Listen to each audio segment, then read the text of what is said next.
Hey there, folks. Are you on BlueSky? If you're not following me, I hope at least you're following Nakayama-san on there. Why? Well, he's been dropping lore and behind-the-scenes info. That's why. Opposing forces, G and Q. Special thanks to Mr. Sack for getting my attention on this. Nakayama dropped some huge news on G, Q, and their relationship to each other. Be sure to check out Nakayama's page on BlueSky. He's giving lots of information on several parts of Street Fighter V and Street Fighter VI. If you look at my past videos, I felt that G and Q are not one and the same. I've also theorized that they're not working together. At least, intentionally. Now, thanks to the artist Kuji Kawaii for asking a few questions, Nakayama revealed the truth about G and Q. Here's the post, and here's a Google translation. I'd also like to hear some inside information about Menat and G. Their characters in Street Fighter V were awesome. G is based on the motif of Earth, as you might imagine. Of course, there is a connection with Q. Q is a supernatural phenomenon, a UMA-like existence. So, the idea was that if we were to consider Q as an extraterrestrial life form, G would be the personification of the Earth that opposes it. I thought it would be interesting to use SNS, FooTube, to make G's presence bigger, in order to express the way modern urban legends are spread. Wow, big stuff. I don't know how literal Nakayama is being, but UMA stands for Unidentified Mysterious Animal. Basically like a cryptid. Think Slenderman or Siren Head. Think of how Gold Lewis in Guilty Gear Strive refers to his partner not as an alien, but a UMA. On the Megashock forums, user Rice compares G to King of Fighters Orochi and Necalli. It remains to be seen if these were just early concepts or a peek at what's to come. But it shows that G is definitely not forgotten, especially if you look at Nakayama's comments that G and Q's story is something he'd like to fully explore one day. Speaking of G, previously, I was going to make a short video updating folks on his status as of Street Fighter VI, but things fell through. I think I'll take a moment to do that now.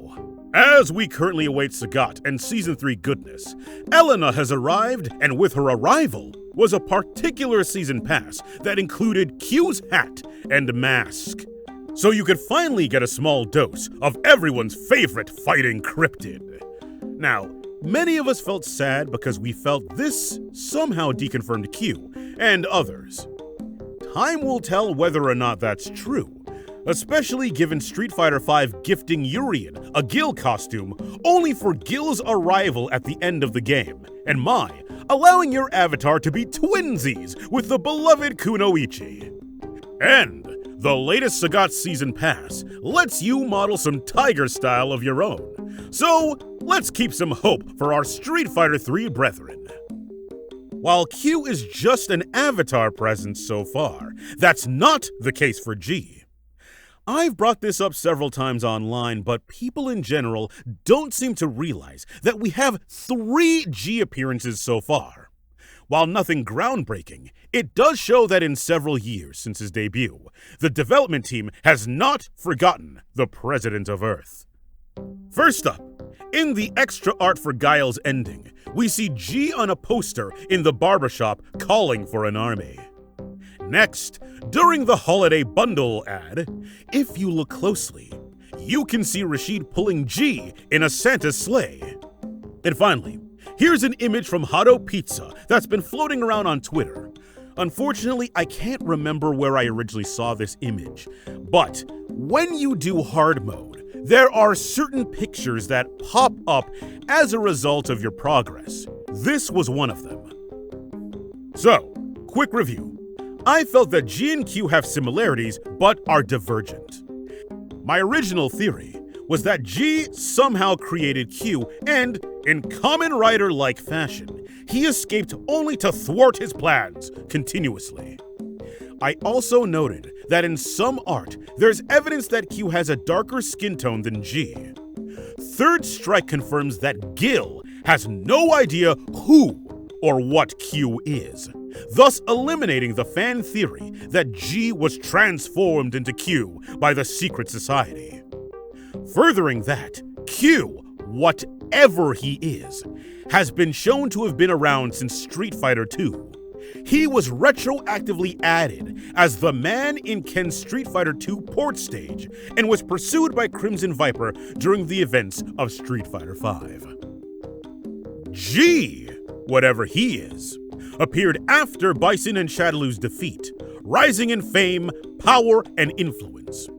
He was so successful that Gil broke 2,000 years of secrecy to further his plans and present himself to a global audience. Also, according to Dan Hibiki in the shop, G apparently was so successful that he was able to purchase a space station. In that station, we see staff members wearing his version of the Q mask with purple eyes, not Q's helmet-style mask with yellow eyes. G wants to unify the world in some way, and in Street Fighter VI, he's on a poster calling for an army. Rose's story mode reveals he is somehow linked to an apocalypse. If he is a manifestation of Gaia, akin to Orochi, or he's a human serving as Earth's avatar, akin to Jean Grey being possessed by the Phoenix Force, what does that make Q? Is Q trying to destroy Earth, corrupt it? Is G going to gather power and wash the world clean to stop mankind's recklessness and arrogance? We don't know. But it'll be interesting to see how things develop, especially with Ingrid now being made canon. First, it's important to know, Ingrid is not a goddess. That was a famous mistranslation that ran wild. Even to this day, people still think she's a divine figure. That is not what she's been said to be. However, Street Fighter VI could go in any direction, so we'll see.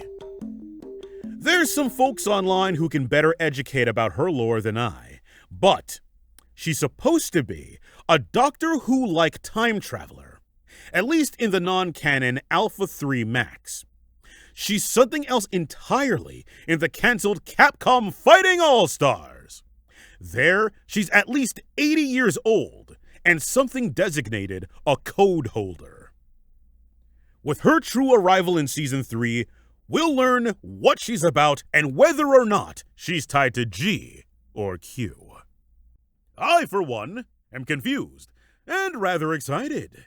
Things can change dramatically from development to delivery. So, we'll see what's in store for G and Q later in the game's life cycle. For now, any crumb of info that comes my way, I'll keep speculating.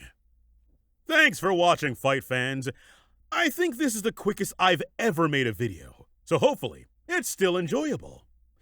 While we wait for the future, feel free to check out my old vids on G and Q, and tell a friend, give a like, and even subscribe. It helps the channel and to spread the good word about Street Fighter lore. Back to work. Always keep an eye open. I've always got more work on the way. Until next time, Fight fans, Shock Dingo out.